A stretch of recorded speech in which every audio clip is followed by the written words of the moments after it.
여러분 오래전에 그 식스센스라는 영화가 있었습니다. 그 영화를 보면 그 브루스 윌리스가 주인공입니다. 네, 브루스 윌리스가 아동 심리학 박사로 나오는데 그는 아동 심리학에 있어서 어떤 최고의 권위를 인정받으면서 상을 받게 됩니다. 그래서 그 상을 받으면서 이제 와이프랑 축하하기 위해서 집에서 이제 저녁에 이제 축하를 하고 있는데 갑자기 한 청년, 그러니까 이 브루스 윌리스가 어릴 때 상담해 주었던 그 청년이 갑자기 들어와서는 브루스 윌리스 총상을 입히고 그 청년은 자기 스스로 자살해 죽게 됩니다. 그리고 1년 뒤에 이 브루스 윌리스가 다시 8세 되는 그 아이를 심리를 이제 상담을 하게 된 겁니다. 그런데 이 아이의 문제는 뭐냐면 자꾸 죽은 사람이 자꾸 보인다는 겁니다. 그리고 그뿐 아니라 이 죽은 사람과 대화도 가능하다라는 거예요. 처음에 브루스 윌리스는 그냥 아이가 정신적인 질환이 있으니까 일어나 보다라고 생각하다가 이 아이에 대한 어떤 연민을 느끼는 거예요. 왜냐하면 자기에게 총상을 입히고 자살했던 이 청년도 어릴 때 이 아이와 똑같은 증상이 있었던 겁니다. 그래서 내가 그때 그 아이를 잘 상담을 해주었더라면 아이가 자라서 이렇게 누구를 해를 입히거나 스스로 목숨을 끊지 않았을 텐데 라는 그 안타까운 마음에 이 8세 아이를 아주 성심껏 상담을 해주게 됩니다. 그랬더니 이 아이도 마음문을 열게 되고 브루스 윌리스와 함께 이제 심도 깊은 이제 어떤 그 상담을 하게 되었던 거죠. 그러면서 브루스 윌리스도 정말 이 아이가 식스센스 6번째 지각, 그러니까 보이지 않는 물체를 보는 귀신을 보고 그와 대화하고 있구나라는 것을 받아들이게 됩니다. 자, 그런데 여기서 반전이 뭘까요? 브루스 윌리스는 이미 초반에 총상을 입은 게 아니라 이미 죽었던 겁니다. 죽어서 그 영혼이 아이와 대화를 하고 그 아이에게 상담을 해주고 있었던 거예요. 왜 가능합니까? 아이는 식스센스, 그러니까 6번째 지각, 죽은 자를 보고 죽은 자와 대화가 가능했기 때문에 브루스 윌리스도 전혀 인지를 못하고 자기가 죽은 상태에서 그 아이에게 상담을 해주고 있었던 거죠. 그래서 이 영화가 끝날 즈음에야 이 브루스 윌리스도 자기가 죽은 자구나라는 사실을 깨닫게 되는 거죠. 그래서 이 영화가 나온 이후부터 이렇게 갑자기 극이 바뀌거나 엄청난 반전을 주는 영화, 아주 재미있는 영화를 식스센스급 영화다라고 그렇게 일컬었죠. 그래서 이 영화가 나왔을 때 이런 일화도 있었습니다. 이 영화를 본 사람이 나오자마자 영화관에 들어가는 사람에게 브루스 윌리스가 처음부터 죽었다 막 이런 이야기 했다는 반전이 없네. 네, 그렇습니다. 이처럼 이 반전이라는 것은 내가 기대하지도 또 생각지도 못한 곳에서 혹은 생각지도 않은 것들로 인해서 일어나게 되는 거죠. 그래서 보는 이로 하여금 이 재미와 흥미를 더하게 됩니다. 근데 성경에도 보면 정말 이런 반전들이 참 많아요. 근데 우리가 오늘 읽었던 이 에스더서가 바로 반전 중에서도 최고의 반전을 가지고 있는 하나님의 말씀이 아닌가라는 생각이 듭니다. 우리가 아는 내용이지만 최고의 그 제국에서 왕 바로 다음에 최고의 권력을 가졌던 이 하만이 유다인들, 모든 지방에 있는 유다인들을 다 죽이려고 계획을 세웁니다. 그런데 그 계획을 왕은 다 허락을 해줍니다. 심지어 조서까지 쓰게 해서 법적으로 그 유다인들을 다 죽일 수 있도록 만들어 놓은 거죠. 그러니까 이제 유다인들은 그야말로 죽을 날만 기다리고 있는 그런 꼴이 되었던 겁니다.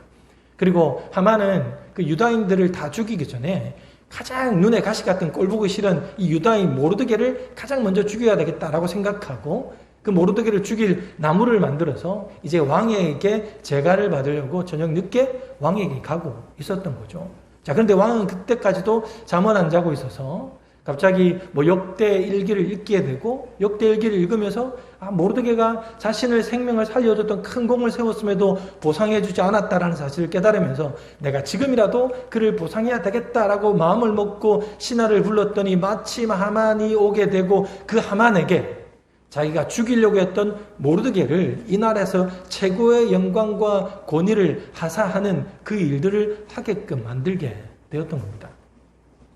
그리고 왕은 왕비 에스더를 통하여서 이 유다인들을 다 죽이려고 했던 그 악한 꾀가 바로 하만으로부터 시작됐다라고 생각하고 이제 하만을 벌을 내리기로 마음을 먹었던 겁니다. 그리고는 왕비와의 잔치 가운데 잠시 자리를 떠섰는데 그때 하만은 이제 자기가 죽을 것을 알고 그 왕비 에스더에 그냥 치맛자락을 붙들고 막 살려달라고 막 애원을 하고 있었겠죠. 그런데 그때 다시 왕이 들어오게 된 겁니다. 멀리서 보니 지금 하만이 무슨 짓을 합니까? 자기 아내 왕비 치맛자락을 붙들고 마치 겁탈하려는 그런 모습을 보이고 있으니 왕이 대노하여서 바로 하만을 쳐 죽이도록 그렇게 했던 거죠. 그래서 하만은 자기가 죽이려고 했던 그 모르드게를 달아서 죽이려고 했던 그 나무에 자기가 달려서 죽게 되는 일이 생기죠. 자, 죽음 직전까지 갔던 이 모르드게 또 유다인들은 참으로 생각지도 못한 방법으로 목숨을 구하게 되고 나라까지도 구하게 되었던 겁니다. 자, 그런데 이 모든 일들은 사실 왕궁에서 일어난 일이고 아직까지 남은 과제가 뭡니까? 그 페르시아 제국 전국 127도에 흩어져 있는 모든 유다인들에게는 이미 조서가 내려졌기 때문에 아직도 그 조서는 유효합니다. 유다인들을 죽여도 된다. 힘을 합쳐서 다 죽이라라는 그 조서가 유효하기 때문에 하루라도 빨리 다른 조서가 없으면 그들을 구할 수가 없는 겁니다. 그래서 모르드게를 중심으로 다시 유다인들을 살릴 수 있는 조서를 작성했는데 이제는 하루라도 빨리 전해져야 되지 않습니까? 그러니까 왕이 자신이 타고 다니는 그 준마, 그러니까 왕이 타는 게 아니라 아주 급한 일이 생겼을 때 타는 그 빠른 준마를 주게 되고 그 준마를 탄 모든 관리들이 127조에 다 흩어져서 이제 그 조서를 전하는 겁니다. 하루라도 빨리 전하지 않으면 죽게 되니까.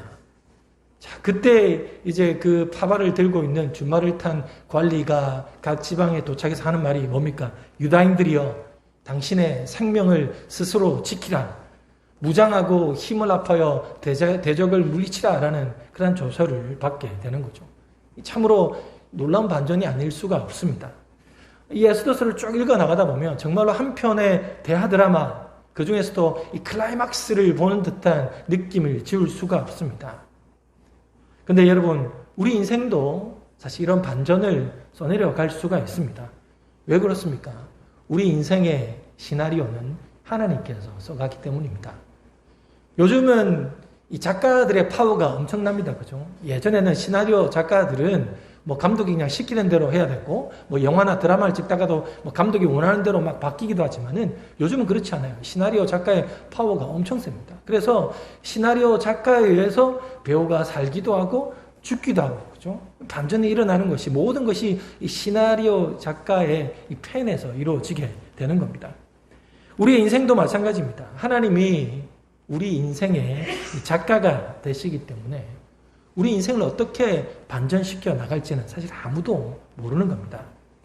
하나님께서 어떻게 시나리오를 써내려 가시느냐에 따라서 우리 인생의 이 반전도 일어나게 되는 겁니다. 근데 그 예가 성경에 너무나 많이 사실 나와 있습니다. 하나님이 하나님의 백성들의 인생을 어떻게 반전시켜 나가시는지를 잘 보여주는 대표적인 말씀이 저는 출애굽기라고 생각합니다. 이스라엘 백성들이 출애굽하기 위해서, 아니 그 전에 하나님은 이스라엘 백성들을 출애굽하시기 위해서 한 사람을 택하셨는데 그가 바로 모세였던 겁니다. 자, 그런데 모세가 태어날 때 그 상황이 어땠습니까? 이스라엘에게서 태어나는 모든 남자아이들은 죽여야만 하는 그런 상황이었습니다. 그럼에도 그 부모는 모세가 너무나 예쁘게 하고 잘생겨서 그 아이를 고이 품고 있었는데 아이가 크면서 울음소리도 커지게 되고 이제 주변 사람들에게 이 집에 아이가 태어났다라는 것을 숨길 수가 없는 상황이 된 거죠. 그래서 아이는 그 부모들은 너무나 슬픈 마음을 안고 이 아이를 갈대 상자에 담아서 나일강에 떠나보내게 됩니다. 그 마음은 어떻습니까? 바로 이 죽음의 강 나일강에 아이를 떠보내는 것과 똑같지 않습니까? 그런데 그렇게 나일강을 흘러서 도착한 곳이 어디냐? 바로 애굽 바로 왕의 공주, 그러니까 모세와 같은 이스라엘의 남자아이를 다 죽이라고 했던 그 최고의 권력자의 딸의 손에 모세가 들려지게 되었던 겁니다. 그러니까 세상 어디에도 안전하지 않지만은 세상 어디에서도 가장 안전한 최고의 권력을 가지고 있는 애굽 왕궁으로 모세가 들어가게 됐고, 그곳에서 애굽 모든 것들의 보호를 받으면서 권력과 부와 명예를 다 가지며 모세가 자라날 수 있게 되었던 거죠. 근데 여기서 또 반전이 일어나죠. 모세가 동족들을 위해서 행했던 그 일이 결국은 애굽에 대한 반역이 되고 배신자가 되어서 살인자가 되어서 쫓기는 신사가 되고 40년 동안 이 초야에 묻혀 있었습니다. 그런데 하나님은 그런 모세를 부르시고 이스라엘 백성들의 지도자로 삼으시면서 출애굽하게 하시기 위해서 10가지 재앙을 보여주지 않습니까? 그래서 애굽은 당장 이제 이스라엘 백성들을 데리고 나가라라고 허락을 하고 이스라엘 백성들이 출애굽합니다. 그런데 곧장 마음이 바뀌어서 애굽의 정예 부대를 다 보내서 이스라엘 백성들을 다 잡아 죽이려고 합니다. 그런데 애굽 군대를 만났던 장소가 어디입니까? 바로 앞에는 홍해 바다가 있고 양쪽은 산맥이 있고 바로 뒤에는 애굽 군대가 있기 때문에 이제 더 이상 피할 곳이 없습니다. 앞으로 가도 빠져 죽고 옆에 산목으로 도망가도 그냥 조금 있다가 죽는 것일 뿐 다 죽을 수밖에 없는 상황인 거예요. 뭐 항복을 하고 투항을 해도 죽어야 될 상황이니 어떻게 합니까? 그런데 하나님께서 어떻게 하셨죠? 바로 홍해를 가르신 겁니다. 누가 홍해를 가를 줄 알았겠습니까? 하나님이 홍해를 가르시고 이스라엘 백성들을 지나게 하시고 애국 군대는 거기에 다 빠져 죽게 하지 않습니까? 드디어 이스라엘의 참 평화가 온 듯합니다. 그런데 이스라엘은 지금 어디를 지나갑니까? 광야를 지나갑니다. 한두 명이 아니잖아요. 200만 명이나 되는 대군들이 지나가고 있기 때문에 그들의 가장 큰 문제는 바로 식량이지 않습니까? 뭐 사막을 지나가는데 곡창지대라면 지나가면서 하나 둘 따먹을 수 있겠죠. 혹은 사막에서 정착한다면 그곳에서 농사를 지어서 어떻게든 1년, 2년 후에 먹을 수 있겠지만 당장 먹고 살 길이 없습니다. 앞으로 가도 사막, 뒤로 가도 사막, 옆으로 가도 사막. 도저히 살 수 없는 그곳에 하나님께서 이번에 어디를 열어주십니까? 하늘을 열어주십니다. 하늘을 열어 만나와 메추라기를 이스라엘 백성들에게 주시며 그들을 먹이시는 것을 보게 됩니다. 정말 출애굽하는 모든 역사를 보면 반전을 거듭하는 연속이 아닐 수가 없습니다. 좌우 앞뒤가 막혀있는 상황에서 누가 홍해가 갈라질 것이라 생각할 수 있었겠습니까? 사방이 사막으로 되어 있는 그곳에서 먹을 수 없는 그 상황에 하늘이 열릴 것이라 누가 생각했겠습니까? 이것이 바로 하나님이 써내려 가시는 이 반전의 역사입니다. 우리가 믿는 하나님은 바로 우리가 예상치 못한 이 반전을 일으키시는 하나님이시다라는 겁니다. 그렇기 때문에 우린 그런 하나님에게 소망을 가질 수가 있습니다. 우리의 인생이 너무나 힘들고 어려워도 반전의 인생을 기대할 수 있기 때문입니다. 사방이 막혀 더 이상 나아갈 수 없는 그 상황에 하나님은 홍해의 길을 열어주실 것이고 앞뒤 좌우가 막혀 전혀 우리가 먹고 살 힘이 없을 그때 하나님께서 하늘을 열어 우리를 먹여 살리실 반전의 하나님이시기 때문에 우리는 그 하나님을 의지하고 소망할 수 있다는 겁니다. 그렇다면 여러분, 하나님은 어떤 인생을 반전시키실까요? 그 첫 번째는 바로 나의 인생을 하나님께 온전히 맡기고 기도하는 인생을 반전시키십니다. 곧 이 말씀은 뭡니까? 내 인생의 주인은 나다라고 생각하는 그것을 내려놓고 내 인생의 주인은 하나님이십니다 라고 엎드리며 기도하는 자의 인생을 반전시키신다는 겁니다. 시편 37편에 이렇게 찬양합니다. 내 길을 여호와께 맡기라. 그를 의지하면 그가 이루시고 내 의를 빛같이 나타내시며 내 공의를 정오의 빛같이 하시리로다. 인생의 길을 하나님께 맡길 때 하나님께서는 그 인생을 빛 가운데로 인도하실 것이다. 반전의 인생을 살게 하실 것이다 라고 말씀하고 있습니다. 하만이 유다 민족들을 다 멸하려고 계획했을 때 그 소식을 들었던 유다 민족과 모르드게는 어떻게 합니까? 바로 금식하며 하나님께 기도합니다. 그리고 모르드게도 자신 때문에 유다인 민족들이 다 멸절당하게 생겼다라고 생각하며 자책하는 마음으로 그의 죽은 사람과 같이 베옷을 입고 금식하며 눈물로 기도하였습니다. 무슨 의미입니까? 바로 내 인생이 주님의 손에 있으니 주님 부탁드립니다 하고 엎드린 거예요. 에스더도 어떻습니까? 왕이 부르지 않으면 왕비가 나아가면 그 규례를 여기서 죽는 겁니다. 왜냐하면 그 큰 제국에 어떤 암살이 있을지 모르니 왕이 부르지 않는데 왕비가 왔다라는 것은 혹 왕을 살해하는 의도다라고 생각할 수 있기 때문에 왕이 부르지 않으면 나가는 것은 그냥 죽는 것과 똑같은 거예요. 그런데 에스더는 어떻게 합니까? 내가 규례를 어기면서도 죽으면 죽으리다라는 그 마음으로 왕에게 나아갔던 겁니다. 내 생명이 하나님께 있으니 주여 우리를 도우소서라고 엎드린 것과 마찬가지가 아니겠습니까? 이처럼 하나님은 그들의 기도의 상황을 완전히 역전시키는 반전을 이끌어내셨습니다. 이처럼 목숨 다한 기도 혹은 우리의 인생을 내어 맡기며 하나님께 드린 그 기도가 하나님을 움직이게 되는 겁니다. 그 기도는 우리의 인생을 반전시키는 원동력이 되기도 하는 겁니다. 그러므로 여러분, 우리가 하나님 앞에 그야말로 우리의 인생을 내어 맡기고 기도하길 소망합니다. 그때 하나님께서 우리의 인생을 반전시켜 주실 것입니다. 출애굽기 17장에 보면 이스라엘과 아말렉과의 전쟁이 나옵니다. 근데 이 전쟁은 너무나 독특합니다. 어떻습니까? 모세가 하늘을 향해 두 손을 들어 기도하면 이스라엘 백성들이 이기고, 모세가 손을 내리게 되면 아말렉이 전쟁에서 이기게 되는 그런 것을 보여주시는 겁니다. 그럼 어떻게 해야 됩니까?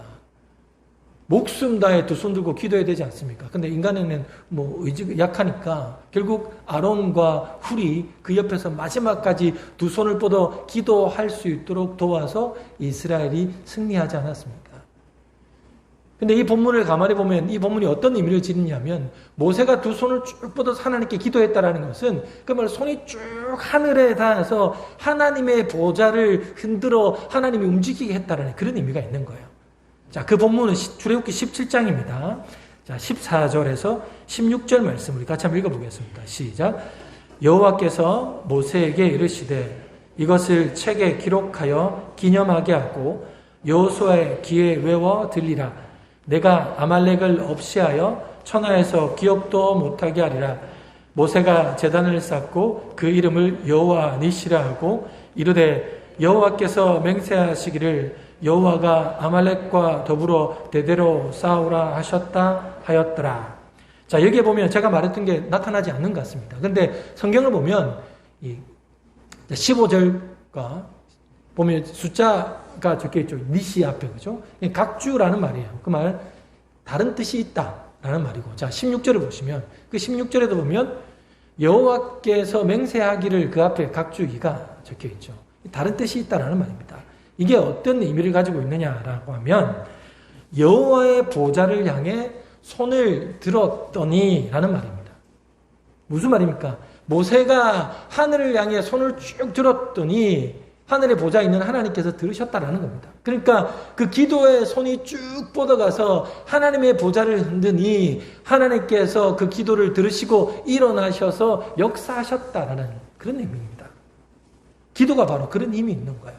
기도는 곧 하나님의 보좌를 흔드는 겁니다. 하나님 일어나 우리를 도와주십시오. 하나님이 역사하십시오라고 하는 것이 바로 기도다라는 거예요. 그렇게 우리가 인생을 하나님께 내어놓고 기도하면 하나님께서 하늘의 보좌가 흔들리며 일어나셔서 하나님이 역사하신다. 우리 인생의 반전을 일으키신다라는 그 뜻이 여기에 있는 겁니다. 그러므로 여러분, 우리가 우리의 인생을 하나님께 내어 맡기며 기도할 때 하나님의 보좌가 움직이고 하나님께서 역사하신다라고 믿으시고 그 마음으로 기도하는 우리가 되기를 간절히 소망합니다. 자, 두 번째로 하나님은 어떤 인생을 반전시킵니까? 바로 준비되어 있는 인생입니다. 하나님께서 우리의 인생의 반전을 일으키신다라는 것은 다르게 표현하면 우리에게 또 다른 기회를 주신다라는 그런 말씀입니다. 근데 그 기회는 누가 잡습니까? 준비되어 있는 자가 잡는 게 아니겠습니까? 자, 그래서 서울대학교의 김남교 교수가 1000번을 흔들어야 어른이 된다라는 그 책에 보면 이 기회에 대한 말을 이렇게 표현합니다. 자, 기회란 준비의 동의어이다. 그러니까 기회와 준비가 똑같은 의미다라는 거예요. 준비 없는 상태로 맞은 기회는 허망하게 날려버리기 십상이고 찾아왔는지도 모른 채 그냥 흘려보내기 마련입니다. 차근차근 준비를 마쳤을 때만 작은 기회를 잡아 크게 쓸 수 있는 것입니다. 라고 말합니다. 결국 준비된 사람이 이 기회를 잡는 거예요. 성경에도 이것을 잘 말해주고 있는 본문이 있지 않습니까? 바로 신랑을 기다리는 열처녀의 비유가 그렇잖아요. 그들이 신랑이 언제 올지 모르지만은 그러나 언제 오더라도 그를 맞이할 수 있도록 기름을 준비한 그들이 결국은 이 신랑을 맞이할 수 있지 않았습니까? 바로 준비된 자에게 하나님께서 반전을 일으키시는 것을 보게 됩니다. 20세기 세계 최고의 지휘자로 평가받는 사람 중에 한 사람이 이탈리아 출신의 지휘자 아르투로 토스카니니입니다. 자, 그는 원래 처음부터는 이 지휘자가 되려고 한 게 아니라 첼리스트가 되기를 원했습니다. 그런데 집안이 너무 어려웠기 때문에 사실 음악적으로 집에서 이렇게 스포트를 해줄 수 있는 상황이 아니었던 겁니다. 그런데 워낙 재능이 뛰어나다 보니까 왕립음악원에서 그 아이를 받아주게 된 거예요. 그래서 입학을 합니다. 근데 그곳에서 공부를 하지만은 집이 가난하니까 다른 사람들은 이 학교 외에 과외로 많은 레슨들을 받으면서 음악 실력을 키워나가겠지만은 이 투스카니는 그럴 수가 없는 겁니다. 그런데 이 아이에게는 더 치명적인 단점이 있었는데 그게 뭐냐면 눈이 난시예요.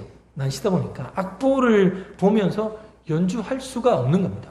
악보를 막 넘기면서 이렇게 막 연주를 해야 되는데 악보가 보이지 않는 거예요.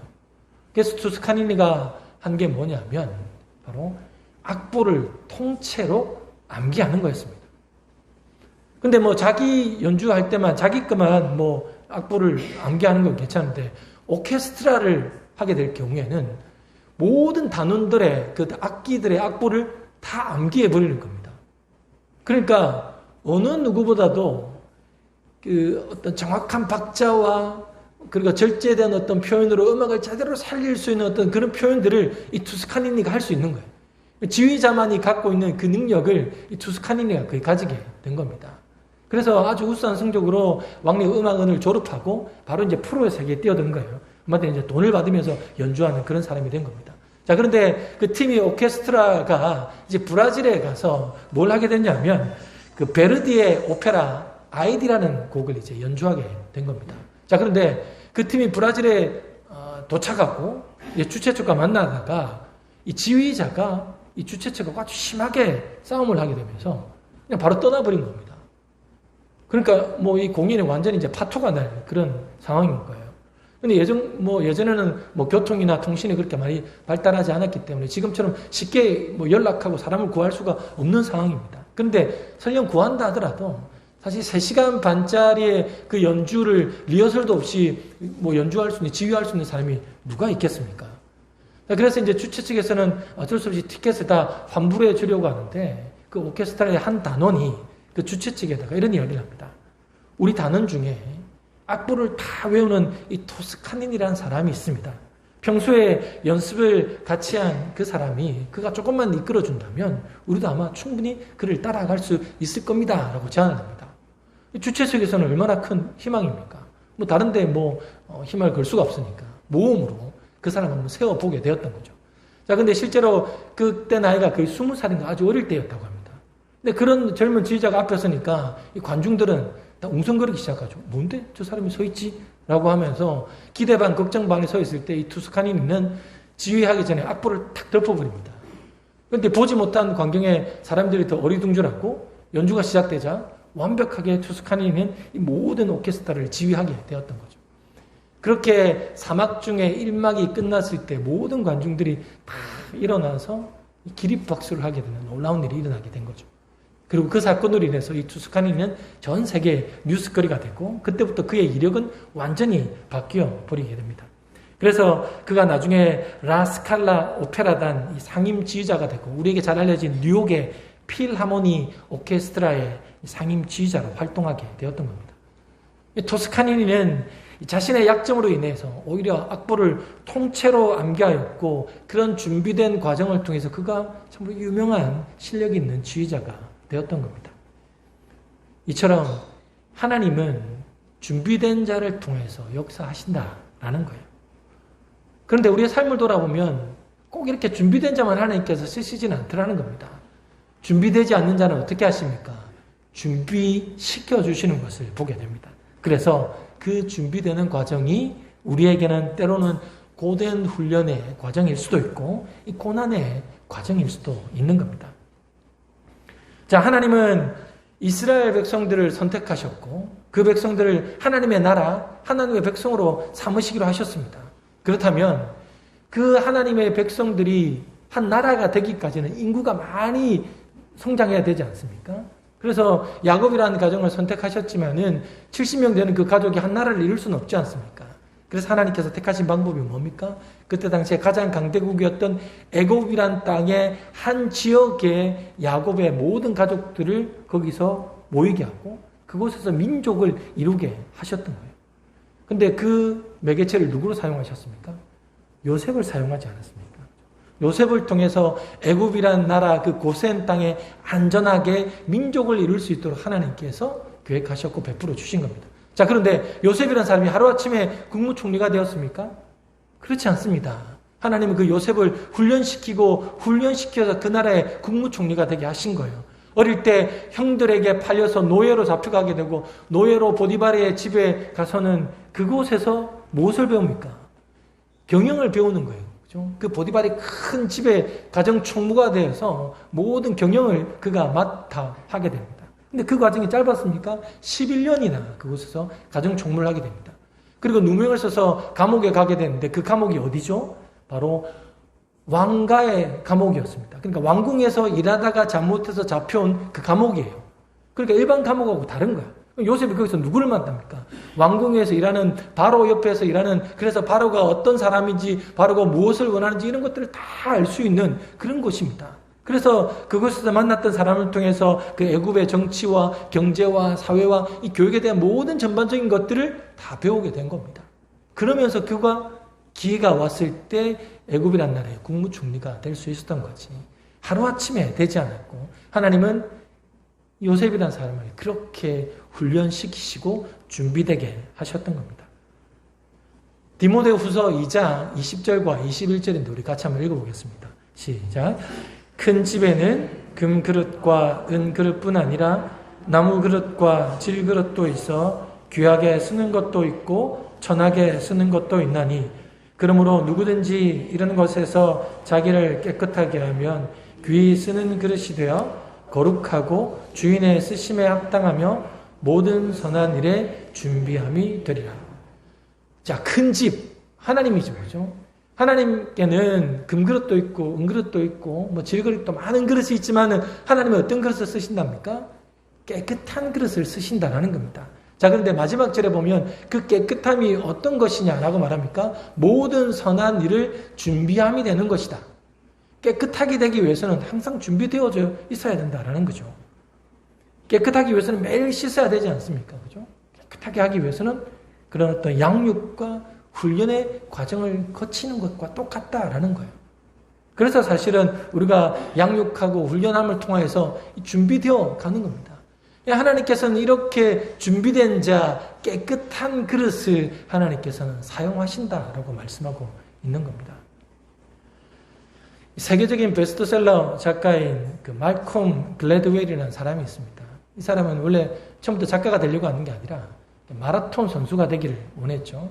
캐나다에서 그가 마라톤 선수의 꿈을 꾸다가 결국은 나중에 베스트셀러 작가가 되는데, 그러다 보니까 이 사람이 좀 독특한 연구를 한 게 있습니다. 뭐냐면 마라토너들을 연구를 했는데, 어떤 연구를 했냐면 어릴 때 13살 때 그 캐나다에서 랭킹 15위 안에 드는 그 아이들이 나중에 24세가 되었어도 과연 그 랭킹을 그대로 유지하는지를 조사해 본 거예요. 거의 한 10년 동안에.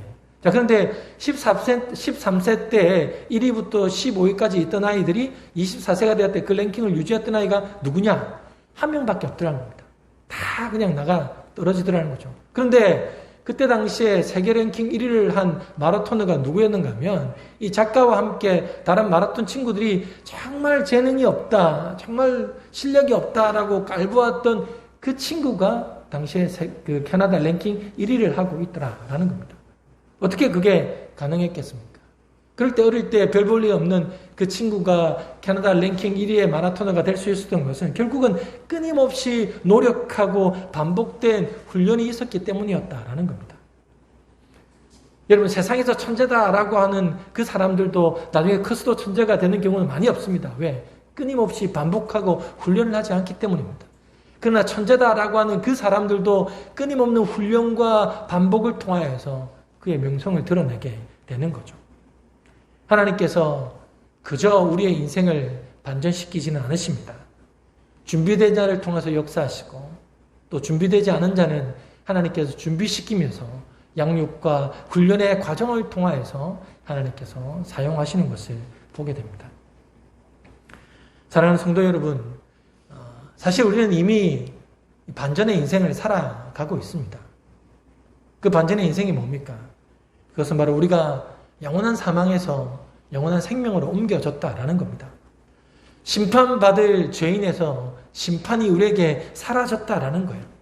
나 같은 사람이 천국 백성이 되었다는 것, 이것이 바로 세상에서는 너무나 큰 반전이기도 하고 사실 우리 인생에서도 너무나 큰 반전이 아닙니까? 그런데 하나님은 이런 반전에 또 다른 반전을 우리에게 허락하고 있습니다. 바로 누구에게? 인생의 주인이 하나님이심을 믿고 그에게 인생을 맡기며 기도하는 자에게, 그리고 준비된 인생 혹은 준비시키시는 그 인생에게 하나님께 새로운 반전을 허락해 주신다라는 겁니다. 그러므로 여러분, 우리 모두 하나님께서 우리의 인생을 반전시켜 주실 것을 기대하면서 우리가 기도로 준비되는 인생이 되어서 반전의 인생을 경험하는 저와 여러분 되기를 주님의 이름으로 축원합니다.